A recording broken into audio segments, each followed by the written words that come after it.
جو شخص آپ کو نیچا دکھانا چاہتا ہے وہ تسلیم کر رہا ہے کہ آپ اس سے اونچے ہیں۔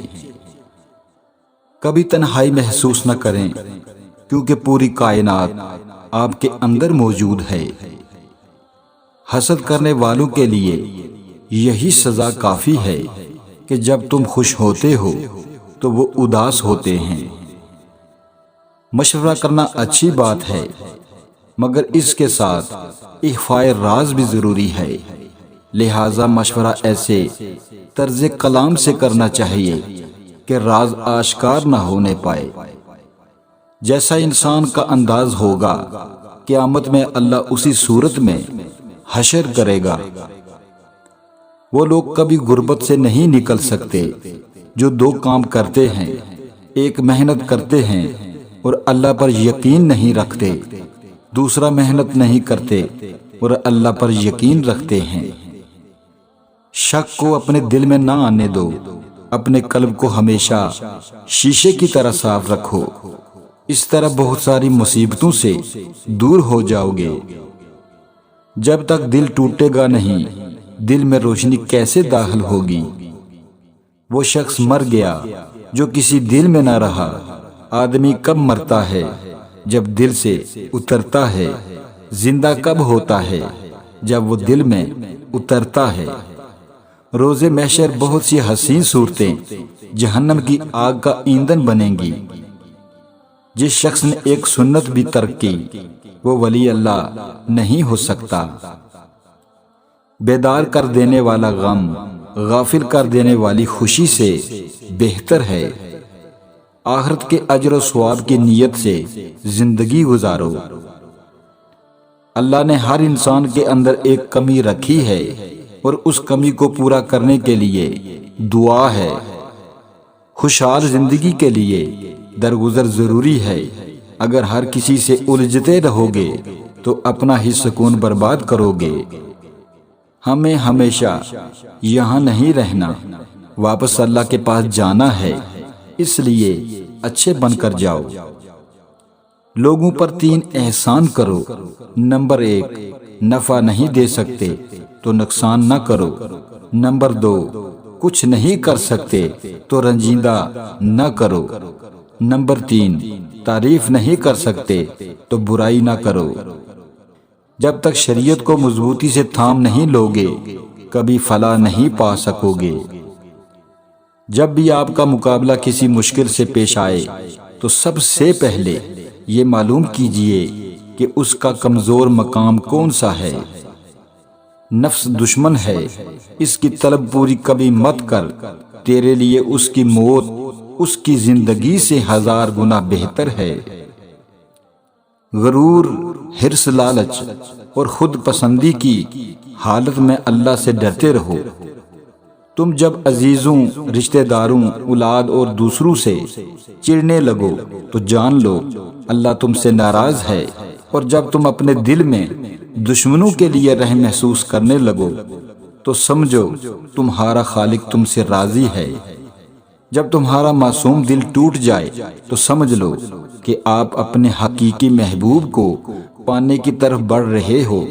آپ بہت دور چلے جاؤ گے اور جب واپس لوٹو گے تو گھر میں اسے پاؤ گے۔ جب یقین کا رشتہ اللہ تعالیٰ سے جڑ جاتا ہے تو وہ اپنے بندوں کو کبھی مایوس نہیں کرتا۔ اللہ تم تک تمہاری طلب تک لاتا ہے جب تم اس کی طلب کے علاوہ ہر طلب سے لا طلب ہو جاتے ہو۔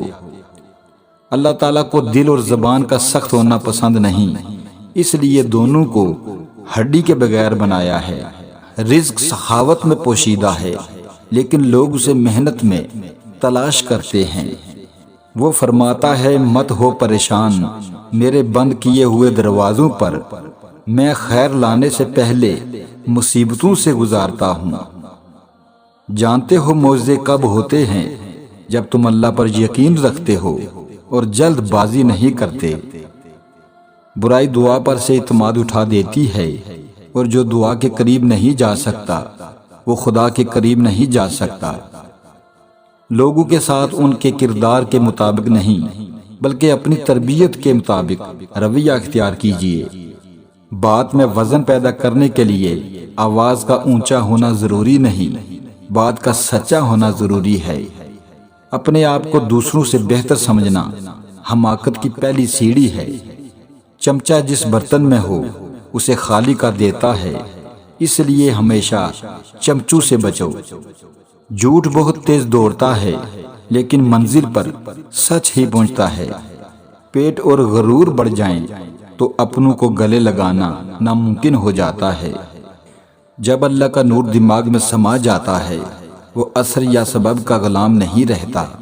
خالق کے ساتھ ادب کا دعویٰ غلط ہے جب تک تو مخلوق کے ساتھ ادب کا خیال نہ رکھے۔ جو انسان اپنے ارادے کا پکا ہو وہ دنیا کو اپنی مرضی کے مطابق ڈال سکتا ہے اور اپنی منزل کو حاصل کر سکتا ہے۔ دو کام کرنے سے انسان کا اچھا وقت بہت جلدی شروع ہو جاتا ہے۔ اول، جب انسان کو صبر اور حوصلہ آ جائے۔ دوم، جب ناشکری چھوڑ کر رب کی رضا میں راضی رہے۔ دنیا کی زندگی مختصر ترین اور آسان ہے، جبکہ قبر کی حیات طویل ترین اور دشوار تر ہے۔ ہم فانی محبتوں کے پیچھے بھاگ بھاگ کر جب خالی ہاتھ رہ جاتے ہیں تو تب یاد آتا ہے خدا اور اس کی محبت۔ امیدیں اور حقیقتوں کے درمیان توازن رکھنے والا شخص کبھی غمگین نہیں ہوتا۔ صبر ہوتا نہیں ہے، صبر کیا جاتا ہے، اور صبر یہی ہوتا ہے کہ اپنے اندر مچتے ہر طوفان کو خود میں تھام کے اس کے ختم ہونے کا انتظار کرنا، اپنی شدتوں کو خود میں اس طرح قید کر لینا کہ معاملہ صرف اللہ کا رہ جائے۔ خوف خدا ایک ایسا چراغ ہے جس میں نیکی اور بدی صاف نظر آتے ہیں۔ درگزر کیا کیجئے، یہ روح کے لیے بہترین صدقہ ہے۔ ایسی نیکی کی کوئی قیمت نہیں جسے کرنے والا کہے میں نے نہیں کی۔ جب نماز سے آخرت کے مسائل حل ہو سکتے ہیں تو دنیا کے کیوں نہیں؟ ہمارا سب سے بڑا خسارہ ہم گزر رہے ہیں اور گزر جائیں گے۔ زندگی کا اہم ترین کام کسی کی زندگی میں دخل اندازی سے بچنا ہے۔ اللہ تو وہی ہے جہاں تم ہو۔ خود سے پوچھو آخر تم کہاں ہو؟ چھن جانے پہ بھی مصلحت خدا ہوتی ہے۔ ہر چیز کا پاس رہنا بھی بہتر نہیں ہوتا۔